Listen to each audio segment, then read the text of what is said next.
Hello everyone, this is Miss Iman from the Knowledge Land. Welcome to my channel where creativity is explored through hands-on learning and fun teaching resources. In today's video, I'm going to share with you my 3D Shapes book. It's a free resource for all my subscribers. If you are one of my subscribers, make sure to register your email address in the link I'm leaving below in the description box. And I will also leave a link to my TPT where you can get this resource. This book is very similar to the one I did before for 2D shapes, but for parents who would like to introduce 3D shapes, make sure that your child has mastered 2D shapes and has recognized the difference between different 2D shapes, like some they have sides, some they have 3 sides, some have 4 sides, some they don't have any sides like circle, because once the child can recognize 2D shapes and they have only 2 dimensions, then he can recognize easily 3D shapes. And now, if you're interested to know how you can use this resource as hands-on resource, keep on watching. So here we are. So this is the 3D shapes review book, and I usually, or when I did this one, I did it to review the 3D shapes after I introduced each shape separately with my child. So, but you can also use this if you would like to introduce the 3D shapes. So the first page of the book, you will find the shapes, the different shapes, and the characteristics of each shape. So what I usually do with my child is I give him the 3D shapes and I ask him to match up the shapes with the ones on the paper. For example, I'm going to do only the first line. So this is the sphere, this is the cylinder, this is the cone, this is the cube, for example. And after this, we go through all the characteristics. So how many faces do you think that the sphere has? The sphere has only one face. The sphere doesn't have any vertices. The sphere doesn't have any edges. So we go through all the information and make sure that the child memorizes all the information and all the characteristics of a 3D shapes. Then in here, I ask the child now to fill up the space over here. So what shape is this? This is a sphere. Good job. This is a sphere.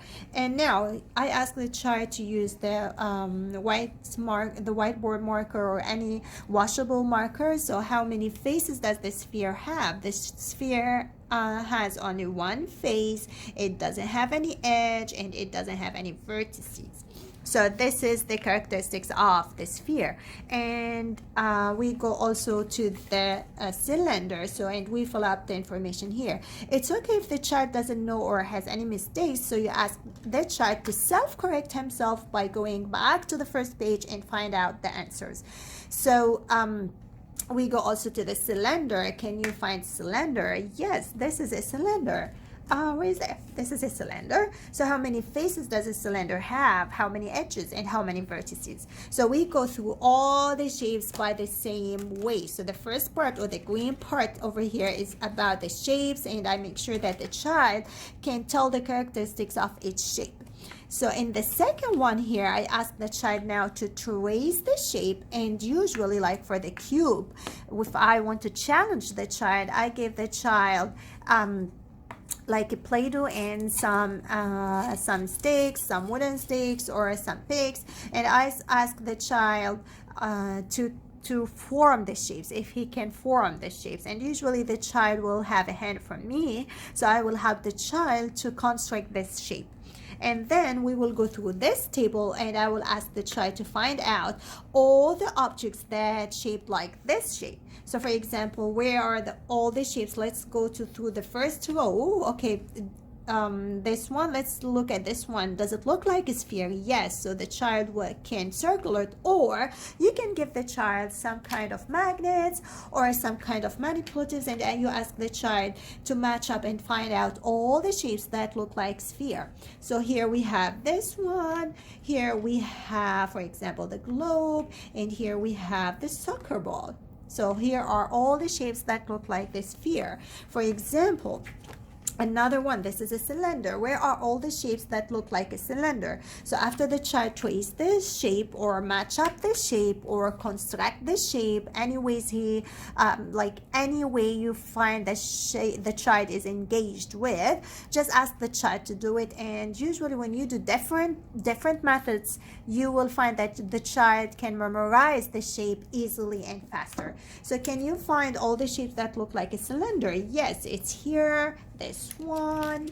Okay, what else? Even if the child doesn't name the object itself, but however he can find the object that look like a cylinder. So here we have 1, 2, 3 three shapes that look like a cylinder.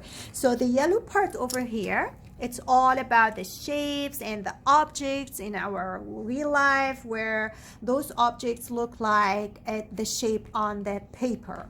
So the yellow part here is all about the shapes where he can form it. This one is super easy. The child can form it because he knows that he needs like 1, 2, 3, 4, 5, 6, 7, 8 Play-Doh balls, and he needs 1, 2, 3, 4, 5, 6, 7, 8, 9, 10, 11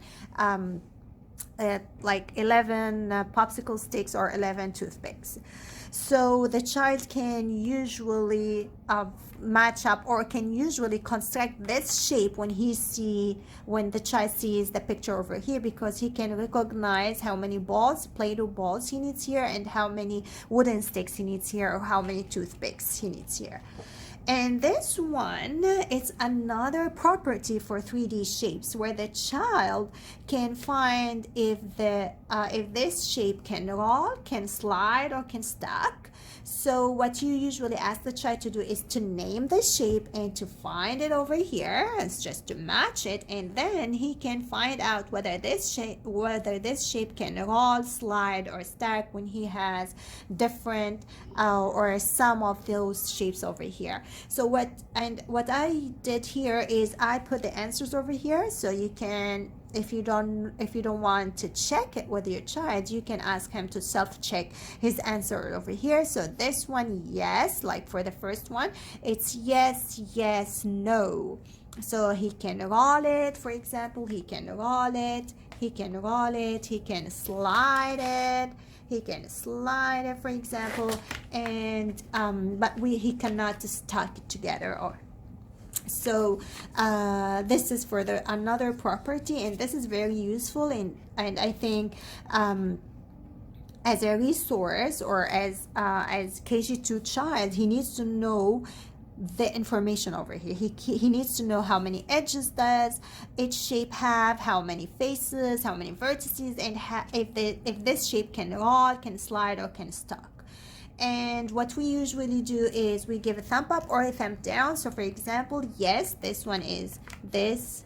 The cone can roll, the cone can slide, but the cone cannot stack. For example, for the cylinder, yes, it can roll, yes, it can slide, and yes, can stack. And I'm gonna show you the cylinder because I think I have many cylinders here. For example, this is, he can roll it, he can slide it, for example, if he has a surface over here, and he can stack it together. So this is another way to master 3D shapes. And so you will have two papers with all the shapes over here, and the child can check each property for each shape. So the last one here, I found it very engaging, which is you ask the child to build this picture. So, and before he builds the picture, he needs to name the shapes. So for here, what do you think we need here? We need a cube and a cone. And then he put the cube and the cone, for example. What do we need here? We need, for example, we need a cylinder and a cone. What do we need here? We need here a cube and a cylinder. And what the child do usually is he builds the picture after he named the shapes in this picture. And the last one over here is a certificate for achievement, or a certificate of achievement where the child, where you can write down over here the child's name whenever he practices this book, and for outstanding achievement in 3D shapes with the date, and you can display it in front of the child so he knows that he did great and he achieved or he mastered this theme or this skill. So I usually give this to my children whenever I want to review the 3D shapes. I hope you guys I hope you find this book very engaging and interesting. And again, if you are one of my subscribers, all what you need to do is to register your email address in the link I'm leaving in the description box below, so you can get this free resource right inside your, or right in your email. And if you are interested in more hands-on resources, and or if you are not one, if you are new in my channel, all what you need to do is to subscribe, to like the video, and to share it. Thank you for watching. Bye bye.